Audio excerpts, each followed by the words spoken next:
오늘 신학 강좌 신론 43번째 시간입니다. 오늘은 이제 갈라디아서 1장 7절 8절을 본문으로 하고, 그다음 오늘 제목은 토착화 신학 비평이라는 타이틀로 여러분과 함께 강의를 함께 나누도록 그렇게 하겠습니다. 오늘 본문 말씀을 제가 읽도록 그렇게 하겠습니다. 갈라디아서 1장 7절 8절입니다. 다른 복음은 없나니 다만 어떤 사람들이 너희를 교란하여 그리스도의 복음을 변하게 하려 함이라. 그러나 우리나 혹은 하늘로부터 온 천사라도 우리가 너희에게 전한 복음 외에 다른 복음을 전하면 저주를 받을지어다. 아멘.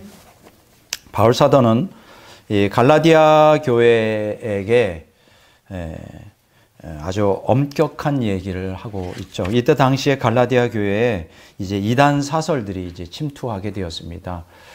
혹시 우리가 교회사를 연구해 보면 에비온주의라고 있습니다. 에비온파라고.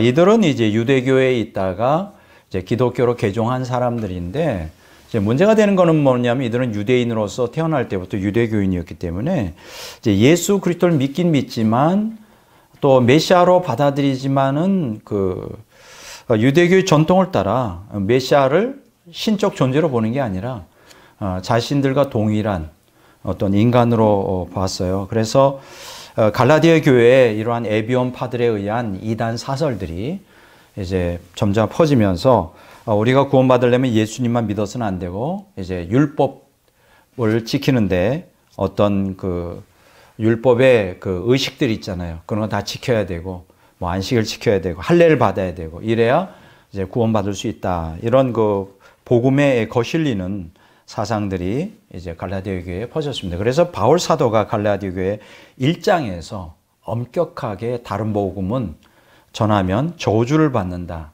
이제 이렇게 말을 하는 것이죠. 이 바울 사도의 2000년 전에 이 호소와 또 절규 또 외침은 오늘 우리 이 현대를 살아가는 우리들에게도 그대로 적용됩니다. 우리가 기독교 안에도 복음이 아닌 낯선, 그러니까 이설들이죠. 그 초기 교회처럼 영혼들을 파멸로 인도하는 이 잘못된 사상들이 오늘날도 있는데, 그 중에 하나 가장 그동안에 1970년대와 80년대라고 제가 기억을 합니다. 제가 서울 감신을 다닐 때, 물론 오늘 강의 시간에도 나옵니다. 뭐 여기 윤성범 박사님, 그때 저는 이분이 이제 그때 학장이었어요. 그래서 졸업장을 이분의 이름으로 받았고, 변선한 교수님, 뭐 이런 분들한테 제가 많이 배웠습니다. 그러니까 제가 1970년대에 신학을 했기 때문에 이때만 해도 그 토착화 신학이라고 하는 것이 상당히 인기가 많았고요. 뭐 연세대학교 신학대학이라든가 혹은 한신대학교, 그리고 감신대학교 이런 데서 이 토착화 신학에 대한 굉장히 유행을 타던 시대예요. 지금은 아마 80년대, 70년대, 80년대 지나 지금 수십 년이 지났죠. 지금 아마 토착화 신학을 말하는 사람은 없는 것 같아요. 그래서 이걸 보면서 신학이 이렇게 유행을 타는구나. 여러분, 유행을 타는 신학을 경계해야 돼요. 유행을 타면 안 됩니다. 왜냐하면 그 세월이 흘러가면 그러한 것들은 시들시들해져요. 시들시들해져서 오늘 우리는 항상 진리를 따라 살아야 됩니다. 오늘 저는 특별히 이 시간에 토착화 신학 비평을 좀 하려고 합니다. 토착화 신학이 왜 문제가 되는지, 왜 이것이 복음에서 떠나는 가르침인지, 뭐 이 정도는 우리가 1시간 정도 우리가 좀 깊이 생각해 봐야 됩니다.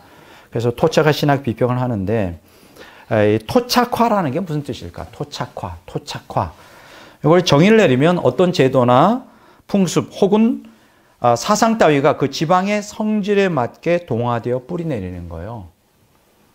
그러니까 쉽게 얘기하면 어떤 사상, 풍습이 동화되는 것, 그 시대의 문화에 동화되는 것, 이걸 이제 토착화라 이렇게 말합니다. 물론 우리가 타문화, 뭐 다른 문화가 다른 문화권에 들어와 뭐 동화되는 것은 굉장히 바람직한 것이죠. 그렇죠? 동화되지 않으면 안 되죠. 자, 그런데 이제 문제는 뭐냐? 이 복음이라는 건 문화가 아니거든요. 복음이 타 문화권에 들어와 그 문화와 동화되는 게 과연 성경적일까? 과연 그게 바람직한 것일까? 이거는 좀 깊이 생각해 봐야 돼요. 자, 복음을 전하는 형식은 물론 문화에 따라 달라야 됩니다. 복음은 옷을 좀 시대마다 달리 입을 수가 있어요. 네. 그런데 여러분 여기서 조심해야 될 게 뭐냐면 복음의 본질은 결코 바뀌어서는 안 돼요. 복음이 옷을 입는 거는 좀 바뀌어도 되지만 복음의 본질이 바뀌어서는 안 된다. 뭐 예를 들면 뭐 쉬운 예를 들어가 있습니다. 냉면이라고 그럴 때 저는 굉장히 냉면을 좋아하거든요. 저희 부모님이 이제 평양 출신이고 이북 사람들은 그 냉면을 좋아합니다. 재밌는 것은 이북이 굉장히 북한이 굉장히 춥잖아요. 그 냉면은 언제 먹느냐? 우리 한국에도 옛날에 뭐 60년, 70년, 80년대 이렇게 밤에 11시 정도 되면 뭐 모찌 판다, 뭐 뭘 판다 이런 거 들어보셨을 저는 그걸 들으면서 이제 자랐는데 북한에서는 냉면은 언제 먹냐? 여름에도 먹지만 겨울에 먹습니다. 저희 아버님이 하는 얘기가 이렇게 이불을 이렇게 둘러싸고 거기 동치미로 해서 거기다 얼음까지 넣어가지고 겨울에 떨면서 먹는 그 냉면에서 말이 기가 막히다 이렇게 말했는데 여러분 이렇게 냉면이 종류가 여러 가지죠. 크게 두 가지를 들으면 물냉면이 있고요. 또 하나 비빔냉면이 있습니다. 자, 뭐 어떤 사람은 물냉면을 좋아하고 어떤 사람은 비빔냉면을 좋아하는데 뭐 그렇게 중요한 게 아니죠. 물냉면만이 아주 정통이고 이건 옳아요. 비빔냉면 틀려. 이렇게 말하는 건 아니죠. 고기도 마찬가지예요. 여러분 한국 사람들은 고기를 어떻게 해서 먹는 걸 좋아하느냐면 김치찌개에다가 넣어서 갑자기 또 식사한 후에 또 이런 얘기해서 죄송하지만 이렇게 넣어 먹는 걸 굉장히 좋아하고요. 서양 사람들은 그렇게 안 합니다. 주로 그들이 좋아하는 게 로스구이로 해서 소금을 찍어 먹어요. 자, 그러면 한국 사람이 먹는 스타일과 서양 사람들이 먹는 스타일이 고기를 먹는 스타일이 다르다서 너희는 틀리고 내가 옳다? 이건 아니죠. 둘 다 옳은 거예요. 뭐 틀고 옳은 게 아니라 왜 그렇습니까? 왜 옳고 그름의 기준을 거기다 둘 수 없죠? 고기라는 본질은 바뀐 게 없잖아요. 예. 그래서 문화에 따라 요리가 달라질 수 있는 것입니다. 뭐 그걸 잘못됐다고 말할 수 없습니다. 자, 이렇게 우리는 이렇게 우리가 복음을 전하는 본질은 바뀌어서는 안 되지만 문화에 따라 바뀔 수 있는 여러한 융통성을 바울은 이제 성경 고린도전서 9장 19절에서 23절에 보면 현대인의 성경으로 다음과 같이 얘기를 하고 있어요. 나는 아무에게도 매이지 않았으나 더 많은 사람을 얻으려고 스스로 모든 사람의 종이 되었습니다. 유대인에게 내가 유대인처럼 된 것은 유대인을 얻기 위해서이며 율법 아래 있는 사람들에게는 내가 율법 아래 있지 않으면서도 그들처럼 된 것은 율법 아래 있는 사람들을 얻기 위해서입니다. 내가 하나님의 율법을 떠난 것이 아닙니다. 그리스도의 법 아래 있으면서도 내가 율법 없는 이방인들에게 율법 없는 사람과 같이 된 것은 율법 없는 이방인들을 얻기 위해서입니다. 또 믿음이 약한 사람들에게는 내가 믿음이 약한 사람처럼 되어 그들을 얻으려고 하였습니다. 이와 같이 내가 모든 사람들에게 그들과 같은 사람이 된 것은 어떻게 해서든지 다만 몇 사람이라도 구원하기 위해서였습니다. 내가 기쁜 소식을 위해 이 모든 일을 하는 것은 그 축복에 함께 참여하기 위한 것입니다. 이건 뭘 얘기할까요? 바울사도는 복음의 순수성을 유지한 채 다양한 문화 환경에 따라 그 사역을 그렇게 적응을 해 나갔다. 뭐 이런 뜻입니다. 자, 그런데요. 토착화 신학에서 말하는 신학에 토착하라는 게 뭘까? 자, 다시 말합니다. 토착화 신학, 한국의 토착화 신학에서 주장하는 신학의 토착화라는 게 뭘 의미하느냐? 복음의 본질은 보존하면서 문화의 차이에 따라 복음을 방식만 다르는 복음의 정착화냐? 이렇게 물어볼 때 아니라고 말할 수밖에 없어요. 이게 큰 문제입니다. 아니에요. 한국인의 종교적 정서를 구성하고 있는 뭐 샤머니즘, 불교, 유교, 도교 뭐 이런 사상들과 한국인의 그 정신 있잖아요. 어리라고 말하는데 그거를 근거로 하여 복음을 재해석하여 한국의 복음의 복음화를 이루자는 거예요. 복음의 한국화를 이루자는 거예요. 이게 잘못된 거예요. 이게 이제 한국 토착화 신학의 아주 결정적인 치명적인 오류입니다. 복음의 한국화, 이건 잘못된 거예요. 자, 토착화 신학자들에게 있어서 복음의 한국화라는 게 뭘까? 한국인의 정서를 근거로 하기 때문에 한국적 신학이라고 말할 수 있는 거예요. 자, 그러니까 기초, 본질이 한국 문화가 본질이 돼야 된다는 거예요. 이거는 너무나 잘못된 것이죠. 그렇게 되면 어떻게 될까요? 복음의 본질이 변질이 돼버리는 겁니다. 자, 그래서 토착화 신학자들은 현재의 개신교 신학을 뭐로 단죄했느냐? 서구적 신학으로 단죄해버렸어요. 서구적 신학이다. 그래서 신학에서 서구적 요소를 제거하여 한국적 신학으로 복음을 재정립해야 된다고 주장하는 것입니다. 자, 물론 오늘날 우리는 실용주의에 입각한 미국적 신학을 경계해야 돼요. 여러분 우리 복음이 이제 미국을 통해 들어오잖아요. 개신교 복음이. 그런데 참 조심해야 될 게 미국적 신학을 경계해야 돼요. 오늘 한국이 세속화되는 것은 복음이 토착화되지 않아서가 아니라 미국적 신학, 그 핵심이 뭡니까? 바로 자본주의의 번영 신학이죠. 그 미국에서 시작된 거예요. 그걸 그대로 닮아가기 때문에 문제가 되는 거예요. 이거 참 경계해야 됩니다. 그런데요, 문제는 뭐냐? 성경에 계시던 예수 그리스도의 복음이 서양 사람들에 의해 우리에게 전해줬다고 하여 그것을 서구적 신학이라고 매도하는 건 어불성설이라는 거예요. 이거 어불성설이라는 거예요. 그러므로 우리는 복음을 그 서구적 문화 정서에 맞춰 재해석한 서구적 신학과 성경에 게시된 대로 복음을 신학화한 복음주의 신학을 구분해야 돼요. 물론 서구적 신학, 그들의 정서나 그들의 문화를 근본으로 하여 성경을 변질시킨 서구적 신학은 배척해야 되지만 서구 사람들, 미국 사람들이 우리에게 복음을 전해줬다고 해서 그것까지 배척하면 안 돼요. 그들이 전파한 복음주의 신학은 받아들여야 된대요. 그러니까 여기서 우리가 조심해야 될 게 서구적 신학과 복음주의 신학은 다른 거예요. 그러니까 우리가 경계해야 될 건 서구적 신학이지 복음주의 신학이 아니란 말이죠.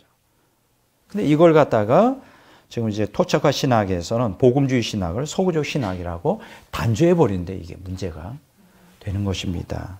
자, 그런데요, 토착화 신학자들은 하나님을 정면으로 반대하는 계몽주의 사상의 근거에 태동한 신학이 뭐죠? 자유주의 신학 아니에요.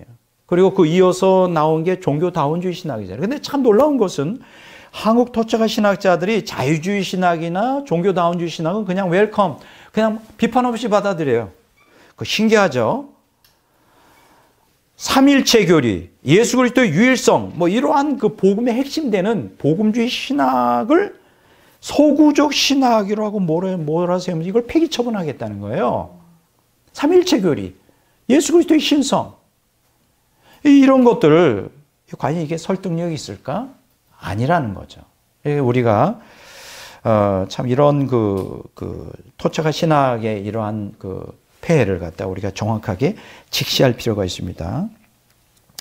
자, 그러면 한국적 신학을 주창하는 토착화 신학자들의 본심이 뭐냐? 당신들이 왜 토착화 신학을 강조하느냐? 당신은 어떤 의도로 그렇게 하느냐 물어보면 사실 이 사람들이 원하는 거는 토착화 신학에서 말하는 거는 복음을 한국 사람의 정서에 맞게 좀 이렇게 좀 옷을 입히고 그러자는 게 아니에요. 아예 본질부터 다 뜯어 고쳐서 버리자는 거예요. 뭐냐면 한국적 복음주의 신학을 원하는 게 아니라 신학적 한국학을 원하는 거예요.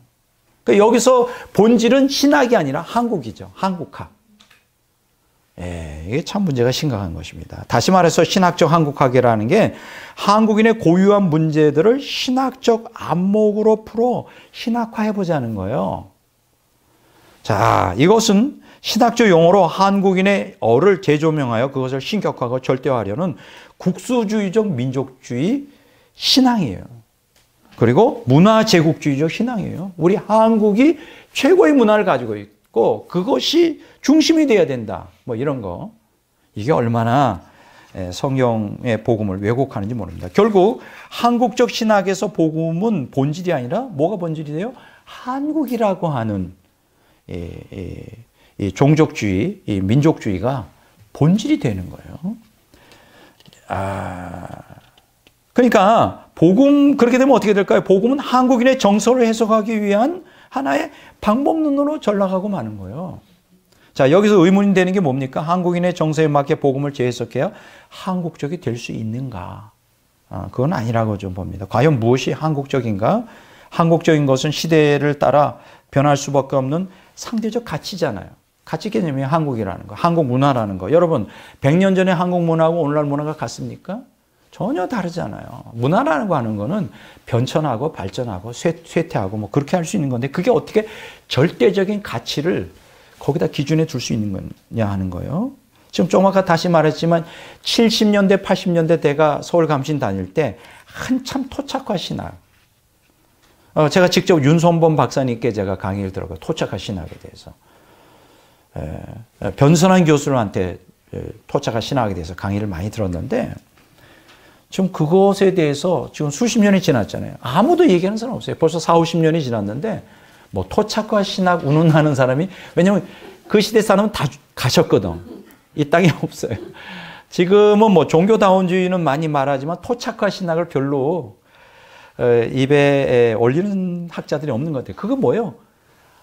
문화적인 그때 컨텐츠에서 그렇게 될 수 있는 상대적인 가치이니까 우리는 이런 그 쓸데없는 오늘날 참 우리가 기독교인들 또 목회자들이 조심해야 될 게 그 시대의 흐름을 타는 유행을 타면 안 된다.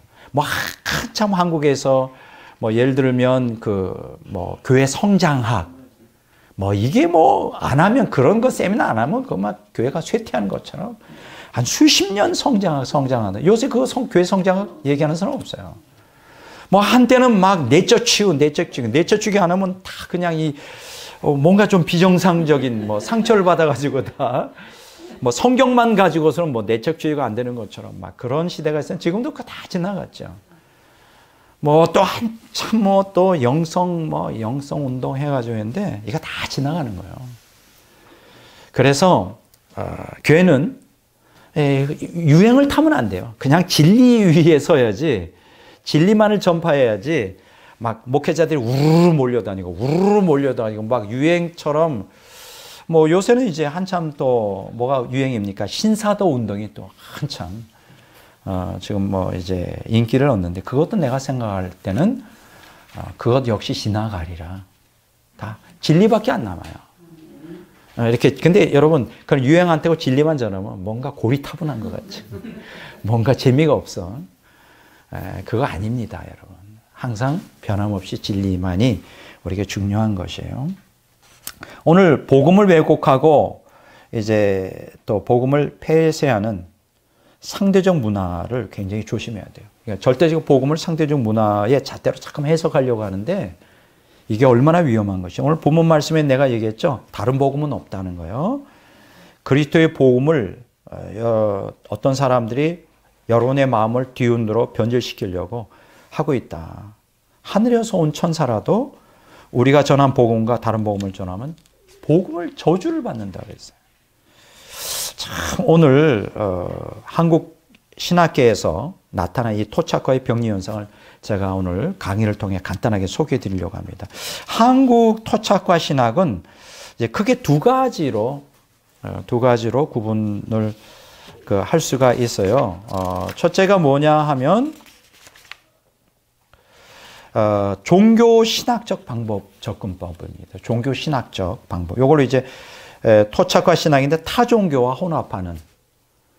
그래서 종교 신학적 토착화 신학이 있고요. 이제 두 번째로는 정치 신학적 방법으로 문화와 혼합하는 민중 신학이 있어요.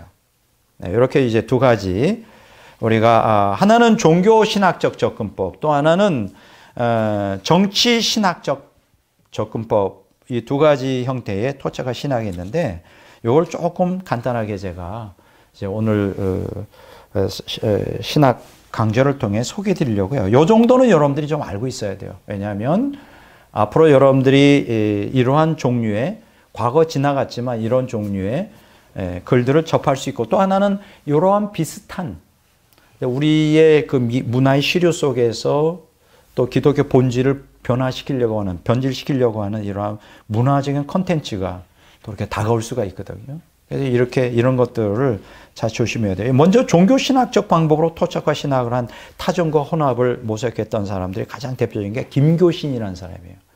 이 사람 이름은 좀 기억해 두실 필요가 있어요. 김교신. 1901년에서 45년까지 살았던 사람인데 이 사람은 어떻게 토착화 신학을 했느냐. 그 무교적 신비주의, 무당 있잖아요. 무당. 예, 무교적 신비주의와 도교의 영성 그리고 유교적 수행론을 이게 혼합해 버렸어요. 어디에다가? 기독교에다가.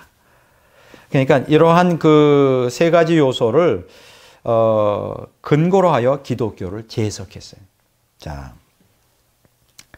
그렇게 되면 어떻게 될까요? 기독교는 이런 여러 잡된 사상이 하나의 아류로 전락하고 말아요. 그렇게 되버리면.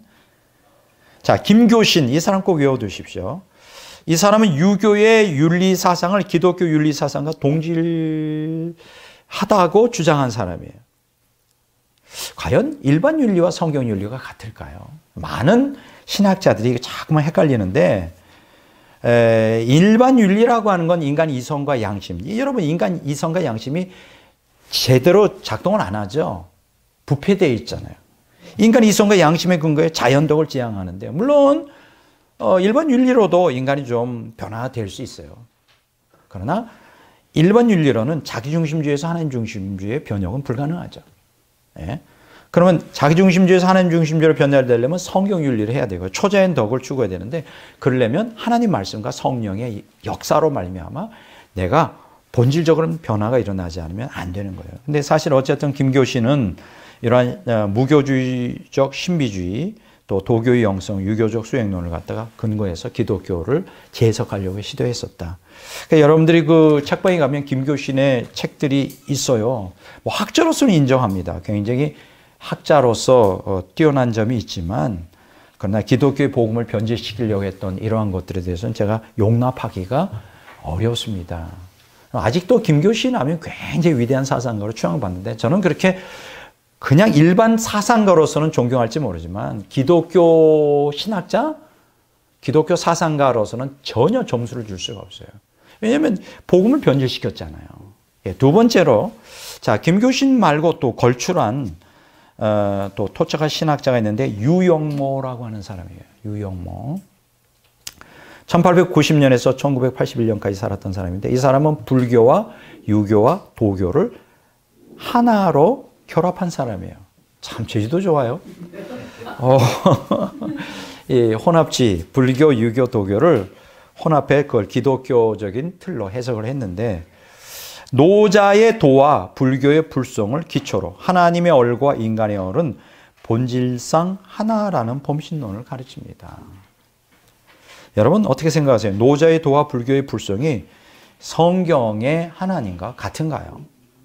우리가 누누이 우리가 신론에서 배운 것처럼 노자의 도나 불교의 불성이라는 것은 사실은 그 애매모호한 철학적인 관념이에요. 인간의 추상적인 개념이라고. 이게 뭐 어떤 그 뚜렷한 진리, 본질이 없는 거예요. 불교도 불성도 마찬가지고 도도 그렇고요. 인간의 종교적 본속에서 나온 어떤 추상적인 개념이라고. 근데 그게 어떻게 하나님과 같으냐. 더 나아가서 뭐냐면 이 사람이 주장하는 게 얼이라는 단어예요. 얼. 하나님의 얼. 인간의 얼. 여기서 얼은 이제 순수한 한국어죠. 영이죠, 영. 영이라는 뜻을 이제 얼이라고 말하는데 근데 이 사람이 위험한 게 뭐냐면 하나님의 얼과 인간의 얼이 하나라는 거예요. 범신론이죠. 예. 재밌는 것은 그는 얼라라 그래요. 얼라. 얼라가 무슨 뭐 사투리 같잖아요. 어린애를 갖다가 얼라라 그러나요? 뭐 근데 얼라라는 건 나는 나. 얼이라는 건 영나. 영이 인간의 본질이라는 뜻에서 얼라라는 단어를 쓰는데 영혼이라는 뜻이죠. 그는 얼라를 가르치며 나의 얼라, 예수의 얼라, 하나님의 얼라가 동질성을 짓는 하나라는 거예요. 야, 이 동양 신비주의의 전형적인 모습이죠. 이 사람 역시 굉장히 유명한 사람이에요. 유영모. 이 사람이 제가 이분 책도 갖고 있는데 요한복음 같은 거 이 사람은 헬라어를 할 줄 알아요. 대단하죠. 그때 당시에. 헬라어를 성경을 가지고 이런 식으로 다 성경을 풀어요. 그러니까 그 듣는 사람들이 굉장히 신비스럽게 들었겠죠. 내가 볼 때는 이거는 이건 문제가 심각한 거예요. 범신론자예요. 공부는 참 여기 나오는 분들은 다 공부 많이 한 사람입니다. 문제가 있어요. 세 번째는 이제 윤성본 박사예요. 이 윤성본 박사는 이제 단군 신화하고 유교를 혼합한 사람이에요. 저도 이렇게 들으면서 야, 이 개통철학을 하시는구나. 사람이 굉장히 훌륭한 분이에요. 인격적으로는 굉장히 훌륭하시고 참 학자 중에 학자인데 어떻게 이상한 그때 당시에는 이런 것들 안 하면 또 학자로서 인정을 못 받았어요. 토착화 신학 뭔가 해야 독특한 그걸 해야 아, 저 사람 학자다. 뭐 이렇게 이제 뭐 그 시류가 그랬다 할 수밖에 없는데 이제 유교에서는 성의 신학이라고 그래요. 성의 신학. 예, 성. 이 윤성원 박사님이 단군 신화를 어떻게 풀었느냐? 참 재밌게 풉니다. 환인, 환웅, 환검을 기독교 삼일체론에 접목을 시켜요. 이거 참. 제가 그동안에 그 환단곡이라는 걸 우리가 했잖아요. 거기는 진짜 삼일체론의 본질이 나오잖아요. 기억나시죠? 그 환단곡에서 우리 고대로부터 내려오는 그 원시복음의 전통을 받아 거기는 삼일체까지. 그건 진짜예요. 그러나 계속 역사가 내려오면서 삼국사기, 삼국유사에 나오는 그 단군신화는 많이 조작된 거예요. 제가 생각할 때는 윤성본 박사님이 환단고기를 몰랐던 것 같아요. 그거 알았으면 좀 더 깊이 들어갔을 텐데 그때는 이 환단고기에 대한 게 아직 그 자료가 출판되지 않았기 때문에 전혀 몰랐던 것 같아요. 좀 안타까움이 있습니다. 그냥 이분이 알고 있었던 거는 이제 그 단군 신화 그 정도밖에 모르고 있으니까 거기다 접목시켜서 기독교로 조금 해석하려고 했던 거고 특히 이제 이분이 그 유교의 율곡 2 아시죠? 율곡 2 1536년에서 84년까지 사는 분인데 이분이 뭘 주장하느냐면 성의 사상을 주장합니다. 여기서 성이라는 섹스가 아니라 말씀 원변의 이룰성이에요. 이제 그 율곡 2가 이제 성이라고 하는 그 사상을 주장했거든요. 이 윤성본 박사는 이걸 어떻게 이루냐? 성, 말씀 원변에다가 이룰성을 갖다가 말씀이 육신이 되었다. 또 이렇게 또. 아, 참, 너무 또 나가셔요. 그래서 말씀이 육신이 되었다. 말씀은 그래서 율곡 2하고 성육신 사상이 맞는다. 내가 하고 싶어도 난 도저히 이렇게 못할 것 같아. 내가 학자라면. 아유, 어떻게 이거 너무 좀 이상한 참 이론을 피시는 것 같아서. 자, 어쨌든 그렇게 하셨습니다. 여기서 재미있는 논리는 성을 하늘의 도라는 절대자의 개념으로 해석하는 한편 동시에 인간의 본질로 해석했다는 게 이것 역시 범신론이죠. 인간과 신이 하나라고 하는 거. 참 안타까운 현실이죠. 자, 세 번째 이제 여러분들에게 소개해 드리려고 하는 게 변선한 교수입니다. 이분은 좀 의도롭지 않게 굉장히 문제를 많이 일으켰던 분이에요. 결국 감리교단에서 이단으로 몰려가지고 제명당했죠. 김홍도 목사가 감독되실 때, 이 사람이 이단이다. 그래가지고 아예 목사직, 교수직에서, 이분이 그 학장이셨거든요. 교수직도 파면당하고 감리교단에서 쫓겨났어요. 굉장히 수모를 많이 당하신 분인데, 이분한테도 제가 강의를 들었는데 실력은 대단합니다. 인격도 대단히 훌륭하세요. 다만 사상이 불순할 뿐이죠. 내가 생각할 때는 영적으로 좀 어두웠던 것 같아.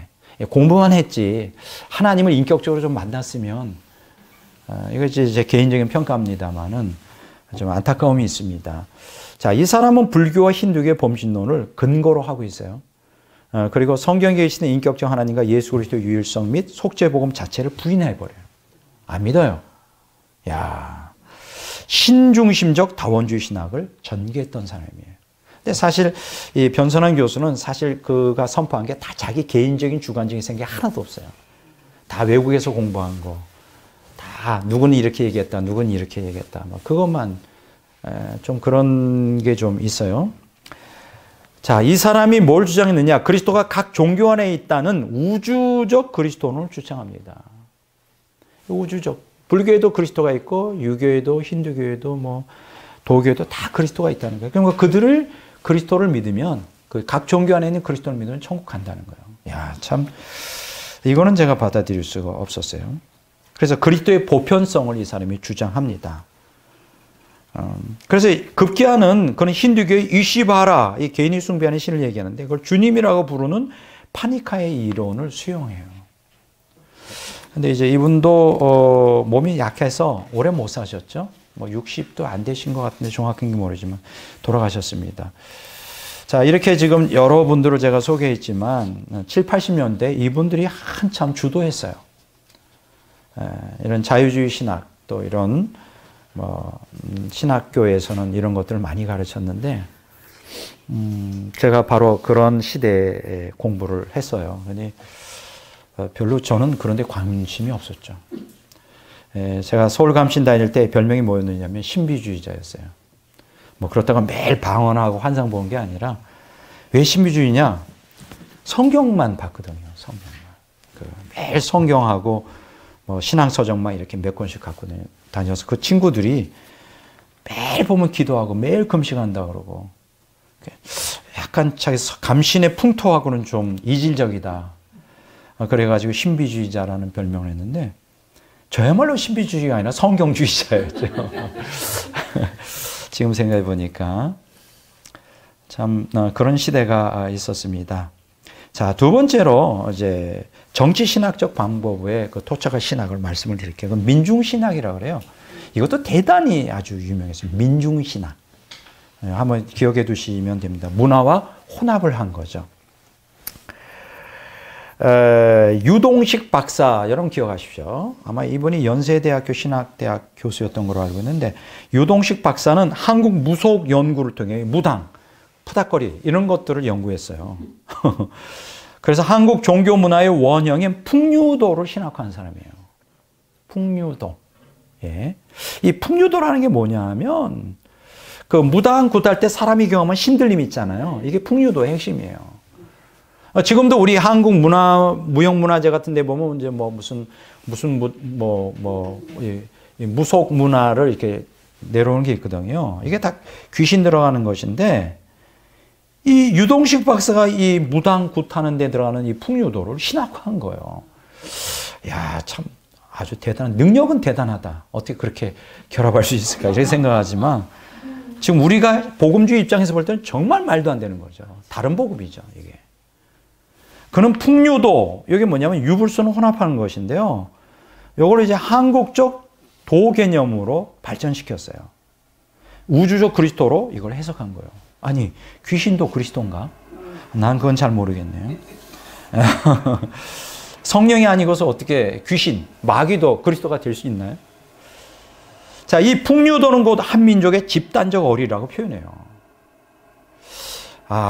이게 굉장히 문제가 되는 거죠. 풍류도를 한민족의 집단적 어리다.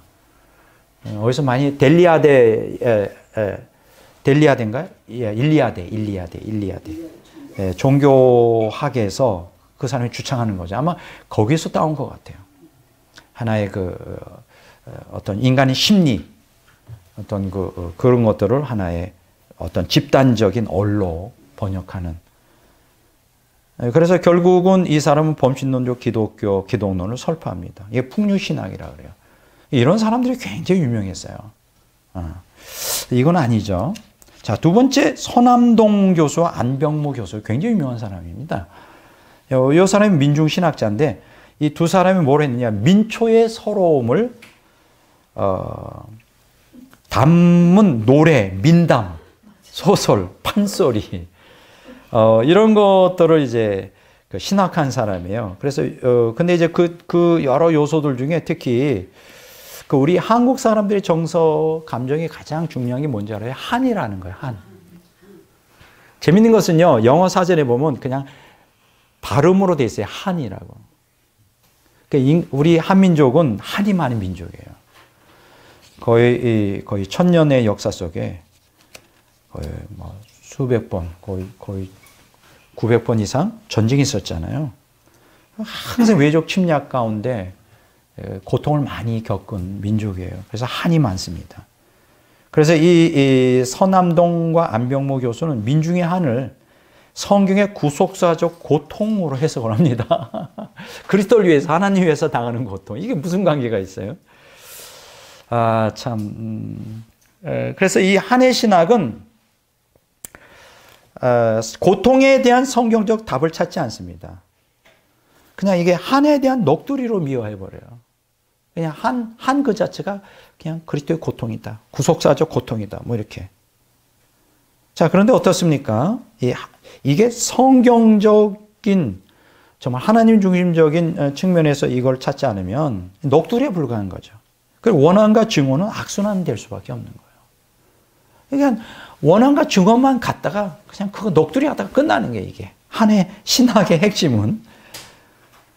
자, 이게 참 문제가 되죠. 지금 유동식 박사를 의한 풍류신학이에요. 이게 무당 굿하는 거, 귀신 들어가는 거. 또 서남동 안병모 교수에 의한 그 한해 신학, 이런 것들이 이제 토착화 신학의 그냥 본질을 이루었던 시대가 있었는데, 지금 이제 제가 여러분들에게 간단히 설명하고 있지만 여기에는 전혀 복음적인 요소가 하나도, 예수님이 없고, 그렇죠? 성경에 게시된 복음이 다 실종된 상태예요. 이들 토착화 신학은요, 한마디로 말하면 기독교 복음이 아니에요. 그렇죠? 유사 종교적 이데올로기예요. 유사 종교적 이데올로기. 자, 그들은 성경에 계시된 인격적 하나님과 예수 그리스도의 신성, 속죄 복음을 전면 거부합니다. 굉장히 심각한 문제예요. 전면 거부했어요. 그러면 결론은 이렇게 말할 수 있죠. 그럼 이들이 천국 갔을까? 얘가 참 쉽지 않다고 생각해요. 한마디로 토착화 신학은 동양신비주의의 종교적 전통을 그대로 답습하는 범신론적 인본주의 사상에 불과하다. 이렇게 말씀을 드릴 수 있습니다. 자, 이 토착화 신학은 뭘까? 성경에서 경계하는 세상 풍조와 세상 풍습이에요. 그렇지 않나요? 세상 흘러가는 풍조와 세상 풍습입니다. 자, 레위기 18장 3절은 뭐라고 경고하겠나요? 너희는 오랫동안 살았던 이집트 땅의 풍습을 쫓지 말고 내가 너희를 인도할 가나안 땅의 풍습도 쫓지 말라. 현대인의 성경에. 쫓지 말라 그랬어요. 그러니까 토착화 신학은 잘못된 거예요. 그걸 쫓아가면 안 되는 거예요. 근데 한때 우리 기독교 신학에서 이 토착화 신학을 열렬히 따르던 시대가 있었어요. 자, 열왕기하 17장 33절 34절에 보면 이런 말씀하십니다. 이와 같이 그들은 여호와도 섬기고 또 자기 민족의 풍습에 따라 자기들의 신도 섬겼다. 그 이후에도 그들은 계속 자기들의 옛 풍습을 따라 살며 여호와를 섬기지 않고 여호와께서 야곱의 후손들에게 주신 법과 명령을 지키지 않았다. 현대인의 성경에. 보세요. 문제가 되는 게 뭐냐면 바로 이 혼합주의예요. 하나님도 섬기고 그 시대의 세상 풍조와 세상 풍습을 따라가는, 우리 한국에는 이제 토착화 신학이라는 이름으로 이렇게 혼합주의가 만연되었던 시대가 있었어요. 결국 그렇게 되면 어떻게 되죠? 하나님을 떠나게 되는 거예요. 하나님의 말씀에 순종하지 않게 되는 거예요. 이게 마귀의 전략이죠. 오늘 이제 토착화 신학의 시대는 지나갔습니다. 지금 또 다른 변형된 뭐 종교다원주의나 또 그 외에 뭐 여러 형태의 신학들이 계속 쏟아져 나오겠죠. 우리 기독교인들이 참 조심해야 될 거는 이러한 시류를 따라 유행처럼 흘러가는 이러한 잘못된 거짓 신학들에 물들지 않도록 조심해야 돼요. 물들지 않도록. 좀 많은 목회자들이 참 그런데 약해요. 막 다른 교회에서, 큰 교회에서 뭐 그걸 어떤 그 유행처럼 뭘 한다면 그거 따라가고 싶어가지고 뭐 그거 안 하면 교회가 막 잘못되는 것처럼 지금까지 그래 왔어요. 지금까지 계속. 교회는 그러면 안 된다는 생각합니다. 교회는 시류나 세상 풍조나 세상 풍습 따라 가면 안 돼요. 항상 교회는 뭐 1000년 전이든 100년 전이든 앞으로 100년 후든 200년 후든 항상 하나님의 말씀을 충실하고 성실하게 전하는, 이게 너무 필요합니다. 네. 시대에 뒤지는 것처럼 보인다 할지라도 목회자는 항상 하나님의 말씀을 바르게 전하는 데 힘을 써야지 이렇게 시류를 따라 풍조와 풍습을 따라 자꾸만 뭐 다른 사람들이 한다 그래서 그런 걸 따라가다가는 예수님을 잃어버리기가 아주 쉽습니다. 그래서 저희 교회는 앞으로도 마찬가지입니다. 항상 말씀을 바르게. 이것만이 우리가 이 변화되는 이 세상 속에 더 세속화가 깊어지는 이 세상 속에서 우리가 신앙을 지킬 수 있는 유일한 방편이 되는 거예요. 오직 예수님만이, 오직 하나님의 말씀만이 우리를 이 세상의 유혹과 세상의 모든 그 잘못된 풍조 속에서 건지고 지킬 수 있는 유일한 진리죠. 그래서 이제 오늘 저와 여러분들이 이제 오늘 토착과 신학에 대해서 비평을 제가 했는데, 이렇게 여러분들을 오늘 이 말씀을 통하여 오늘 저와 여러분들이 철저히 말씀에 굳게 서서 흔들림이 없는 그러한 시대의 그런 신앙을 살기를 주의 이름으로 축원합니다. 오늘 강의는 여기까지 하도록 그렇게 하겠습니다.